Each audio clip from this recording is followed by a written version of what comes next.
नमस्कार दोस्तों, स्वागत है आपका हिंदी न्यूज़ वायर में। खबरों का सिलसिला शुरू करने से पहले चैनल को सब्सक्राइब करना ना भूलें और खबरें पसंद आए तो आगे शेयर भी करें।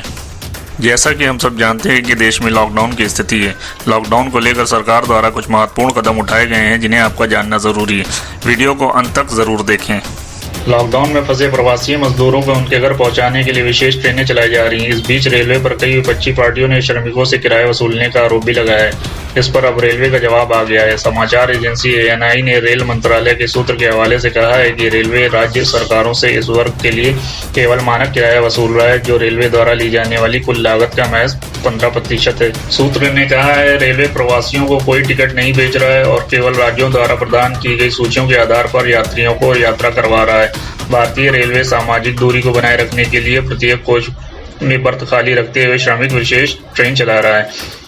ट्रेनें गंतव्य स्थान से खाली लौट रही हैं। रेल मंत्रालय द्वारा प्रवासियों को मुफ्त भोजन और बोतल बंद पानी भी दिया जा रहा है। रेल मंत्रालय के सूत्र ने कहा, रेलवे ने देश के विभिन्न हिस्सों से अब तक 34 श्रमिक ट्रेनें चलाई हैं।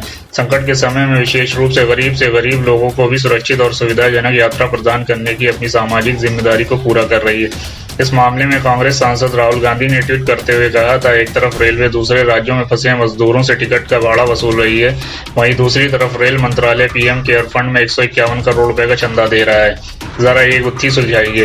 राहुल गांधी ने अपने इस ट्वीट में भारतीय रेलवे की तरफ से PM केयर्स फंड में 151 करोड़ रुपए चंदा देने की खबर का स्क्रीनशॉट भी शेयर किया। वहीं समाजवादी पार्टी के अध्यक्ष और यूपी के पूर्व CM अखिलेश यादव ने इस मामले पर ट्वीट करते हुए कहा था, ट्रेन से वापस घर ले जाए जा रहे गरीब बेबस मजदूरों से भाजपा सरकार द्वारा पैसे लिए जाने की खबर बेहद शर्मनाक है। आज साफ हो गया है कि पूंजीपतियों का अरबों माफ करने वाली भाजपा अमीरों के साथ है और गरीबों के खिलाफ। विपत्ति के समय शोषण करना सूदखोरों का काम होता है, सरकारी का नहीं। कोरोना वायरस के संक्रमण को रोकने के लिए लॉकडाउन 3 में कई तरह की रियायत दी गई है। अब सुबह 7 बजे से रात 7 बजे तक घर से बाहर निकलने की अनुमति होगी। तो स्मार्टफोन में बगैर आरोग्य सेतु ऐप डाउनलोड किए बाहर निकलने पर लॉकडाउन का उल्लंघन माना जाएगा। कंटेनमेंट जोन में रियायत नहीं दी गई है, वहाँ पहले जैसे नियम होंगे। इसके अलावा बाकी इलाकों में शराब की दुकानें भी खुली हैं। राजधानी दिल्ली में शराब की दुकान खुलने के पहले ही लंबी लाइन लग गई। लोग घंटों कतार में खड़े हो गए। दिल्ली के झील चौक में भारी भीड़ की वजह से शराब की दुकान को पुलिस को बंद करना पड़ा। आज सुबह से शराब खरीदने के लिए दुकानों के सामने लोगों की लंबी कतारें लगी हुई हैं। दिल्ली से लेकर कर्नाटक तक दुकानों के सामने लोग खड़े हुए दिख रहे हैं। छत्तीसगढ़ में वाइन के प्रति लोगों में दीवानगी दिख रही है। राज्य सरकार ने प्रदेश में रेड जोन, ऑरेंज जोन और ग्रीन जोन में शराब की दुकानें खोलने का निर्देश दिया है, लेकिन कंटेनमेंट जोन में शराब की दुकानें खोलने पर पाबंदी रहेगी। कंटेनमेंट जोन को छोड़कर बाकी सभी जोन में एकल दुकानें खोलने की छूट है। सरकार ने मुंबई MMR रीजन, पुणे और PMR क्षेत्र को छोड़कर अन्य जगहों पर सभी सरकारी और प्राइवेट ऑफिस खोलने की अनुमति दी है, लेकिन कर्मचारियों की संख्या 33% ही रखनी होगी। वहीं पुणे और मुंबई सहित MMR रीजन में सरकारी ऑफिसों में 5% कर्मचारी ही काम कर सकेंगे, जबकि निजी दफ्तर बंद रहेंगे। उन्हें वर्क फ्रॉम होम करना होगा। आपको बता दें कि महाराष्ट्र कोरोना वायरस से सबसे ज्यादा प्रभावित है। यहाँ कोरोना वायरस के अब तक कुल 12,296 मामले सामने आ चुके हैं। वहीं 24 घंटे में 790 नए मामले सामने आए। राज्य में अब तक 521 करीब मरीजों की मौत हो चुकी है। राज्य सरकार ने रविवार को रेड जोन में कुछ दुकानों पर पाबंदियों में ढील दी है। सरकार की ओर से दी गई जानकारी के मुताबिक रेड जोन में जो क्षेत्र ऐसे हैं जहाँ बीते 1 महीने से कोरोना वायरस संक्रमण का कोई मामला सामने नहीं आया है, उन इलाकों को कुछ छूट दी जाएगी। अब इन इलाकों में आज से कपड़े, जूते, शराब, स्टेशनरी जैसी गैर जरूरी सामानों की बिक्री शुरू होगी। राज्य सरकार की ओर से दी गई जानकारी के मुताबिक ये छूट केंद्र सरकार के साथ विचार विमर्श के बाद दी गई है। राज्य सरकार ने एक लेन में केवल 5 दुकानों को खोलने की अनुमति दी है। केंद्र द्वारा दी गई गाइडलाइंस को गंभीरता से लागू करने का निर्देश दिया गया है। वहीं गैर जरूरी दुकानों को निश्चित समय के लिए खोलने का निर्देश दिया गया है। हालांकि ये निर्देश चिकित्सा और किराना से संबंधित आवश्यक वस्तुओं की दुकानों पर लागू नहीं होगी। सरकार ने एकल दुकानों पर शराब बेचने की अनुमति दी गई है, मतलब जो शराब की दुकानें बाजार से हट कर हैं उन्हें खोलने की छूट दी गई है। सरकार ने कहा है कि जिन दुकानों को खोलने की अनुमति दी गई है उन्हें सामाजिक दूरी के नियमों का पालन करना होगा। महाराष्ट्र सरकार ने भी आज से कोविड-19 निषिद्ध क्षेत्रों को छोड़कर बाकी इलाकों में जरूरी चीजों के साथ साथ गैर जरूरी चीजों की दुकानें को खोलने की इजाजत दे दी है। मुख्यमंत्री उद्धव ठाकरे ने रविवार देर शाम इसकी घोषणा की और कहा कि गैर निषिद्ध क्षेत्र में आने वाले इलाकों में आज से शराब समेत गैर जरूरी वस्तुओं की दुकानें खोलने की अनुमति दे दी गई। कोरोना महामारी को खत्म करने के लिए टीका तैयार करने में दर्जनों कंपनियां जुटी हैं। एक अनुमान के मुताबिक अकेले अमेरिका में 30 करोड़ लोगों को इसकी जरूरत पड़ेगी। इसका मतलब है कि टीका बने तो उसके लिए इतनी ही मात्रा में शीशियां व सिरिंज की जरूरत होगी। टीका 2 बार लगाना पड़ा तो मात्रा दोगुनी हो जाएगी। टीका तैयार करने के बाद वह लोगों तक पहुंचाने में इसे 1 वर्ष लगेगा। फिर शीशियां व सिरिंज की कमी इसे लोगों तक पहुंचाने में बाधा बन सकती है।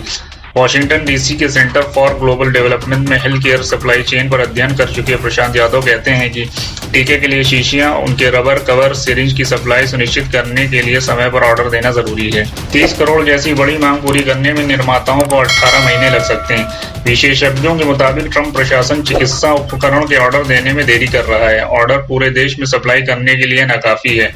दूसरी ओर व्हाइट हाउस का दावा है कि ऑपरेशन वार्प स्पीड के जरिए जहां टीके की तलाश तेज की गई है, वहीं उत्पादन भी बढ़ाने की तैयारी की जा रही है। लेकिन जानकार कहते हैं कि शीशियों और सिरिंज के संबंध में आदेश स्पष्ट नहीं है। फिलहाल आरएनए और डीएनए आधारित टीकों का क्लिनिकल ट्रायल चल रहा है। अगर इनमें से किसी टीके को अनुमति मिली तो उन्हें लोगों को देने के लिए कांच के रेडी टू यूज सिरिंज की जरूरत होगी। दूसरा जरिया शीशियां हो सकती हैं, जिनमें 1 या 2 डोज रक्त प्लास्टिक की सिरिंज से लोगों को दिया जा सकेगा। उत्तर प्रदेश के गाजियाबाद में हर्ष ईएनटी हॉस्पिटल ने यूपी पुलिस का इलाज न करने के लिए गेट पर नोटिस चिपका दिया है। नोटिस में लिखा है कि सभी यूपी पुलिस वालों को सूचित किया जाता है कि कृपया हमारे अस्पताल में न आए। हमारे स्टाफ को राजनगर सेक्टर 9 की चौकी के पुलिसकर्मियों द्वारा प्रताड़ित किया गया है। वहीं इसके विपरीत हर्ष ईएनटी हॉस्पिटल द्वारा सेना के जवानों को परामर्श शुल्क नहीं देने का नोटिस भी लगाया गया है, जिसमें लिखा गया है कि हमारे यहाँ फौजियों को परामर्श शुल्क देने की जरूरत नहीं है। आप हमारी फीस बॉर्डर पर दे चुके हैं, कृपया अपना आईडी कार्ड साथ लाएं। दरअसल हर्ष ईएनटी हॉस्पिटल का आरोप है कि राजनगर के सेक्टर 9 की पुलिस चौकी में तैनात पुलिसकर्मी ने अस्पताल के एक स्टाफ मेंबर को परेशान किया था। अस्पताल का स्टाफ मेंबर अपनी बाइक पर हॉस्पिटल के कपड़े लाद कर साफ करने के लिए ले जा रहा था। इस दौरान पुलिस ने उस स्टाफ मेंबर को रोका और फिर दोनों के बीच में नोकझोंक हो गई। इसी से परेशान होकर हर्ष ईएनटी अस्पताल ने गेट पर यूपी पुलिस का इलाज नहीं करने के लिए नोटिस लगा दिया। इधर अमेरिका के कई अस्पताल कोरोना वायरस से संक्रमित मरीजों के इलाज में मलेरिया के उपचार में काम आने वाली दवा हाइड्रोक्सी क्लोरोक्विन का इस्तेमाल कर रहे हैं। चीन ने हाइड्रोक्सी क्लोरोक्विन दवा को लेकर शोध किया है। इस शोध के मुताबिक कोरोना के इलाज में यह बेहद ही सहायक साबित हो रहा है। चीन के शोध के मुताबिक इस एंटी मलेरिया दवा की वजह से कोरोना वायरस के गंभीर मरीजों में मृत्यु दर कम करने में खासी भूमिका निभाई है। वुहान के टोंगजी अस्पताल के 568 कोरोना मरीजों पर यह शोध हुआ। 1 फरवरी से 8 अप्रैल के बीच यह शोध करने के बाद पता चला कि हाइड्रोक्सी क्लोरोक्विन दवाएं इलाज में काफी असरदार हैं। शोध के मुताबिक क्लिनिकल विश्लेषण के तहत सभी मरीजों को तुलनात्मक बुनियादी इलाज दिए गए, जिसमें एंटीबायोटिक एंटीवायरल दवाएं शामिल थीं। उनमें से 48 मरीजों ने 7 से 10 दिन के लिए मुंह से हाइड्रोक्सी क्लोरोक्विन दवा ली। शोध में पाया गया कि जो मरीज हाइड्रोक्सी क्लोरोक्विन दवा ले रहे थे, जिनका इलाज इसके बगैर हो रहा था, उनके मृत्यु दर में अंतर पाया गया। गैर हाइड्रोक्सी क्लोरोक्विन समूह में ज्यादा लोगों की मौत हुई। गैर HCQ समूह में मृत्यु दर 43.5% थी, वहीं HCQ समूह में मृत्यु दर 18.8% ही रही।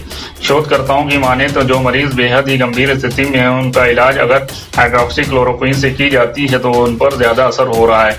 शोध में कोरोना के गंभीर मरीजों का इलाज हाइड्रोक्सी क्लोरोक्विन से करने की सिफारिश की गई है। कोरोना वायरस पर चीन के गले में फंदा फंसता जा रहा है। यही कारण है कि चीन कोरोना वायरस की संयुक्त जांच के नाम पर भड़क उठता है। अमेरिका, ऑस्ट्रेलिया और इंग्लैंड की खुफिया एजेंसियों ने चीनी राष्ट्रपति शी जिनपिंग की नाक के नीचे से कोरोना वायरस के सबूत निकाल लिए हैं। ऑस्ट्रेलिया और इंग्लैंड ने अभी तक खुलासा नहीं किया है कि उनके जासूसों की रिपोर्ट क्या है, लेकिन अमेरिका ने डंके की चोट पर ऐलान किया है कि उनके पास इतने पर्याप्त सबूत हैं जिनके आधार पर कहा जा सकता है कि कोरोना वायरस चीन के वुहान लैब में पैदा हुआ और वहीं से निकला है। कुछ दिन पहले ट्रंप ने कहा था कि चीन को कोरोना वायरस की जानकारियां छुपाने के लिए हर्जाना भरना पड़ेगा, तो चीन ने इसका प्रतिवाद किया था कि बिना किसी सबूत के इस तरह के आरोप लगाना ठीक नहीं है। बल्कि चीन ने यह कहा कि ज्वाइंट ड्रिल के दौरान अमेरिकी सेना अपने साथ कोरोना वायरस लाई थी। बहरहाल एक न्यूज चैनल के टॉक शो दिस वीक में अमेरिका के विदेश मंत्री माइक पोम्पियो ने कहा कि उनके पास ढेर सारे सबूत हैं जो साबित करते हैं कि कोरोना चीन के वुहान के लैब में ही विकसित हुआ। उन्होंने कहा कि चीन ने कोरोना वायरस की विभीषिका पर पर्दा डालने की कोशिश की। यह कम्युनिस्टों की गलत जानकारी फैलाने की कोशिश का उदाहरण था, जिससे बड़ा खतरा पैदा हो गया और लाखों लोग अकाल काल के मुंह में चले गए और न जाने कितने अभी निर्दोषों की जान जाने वाली है।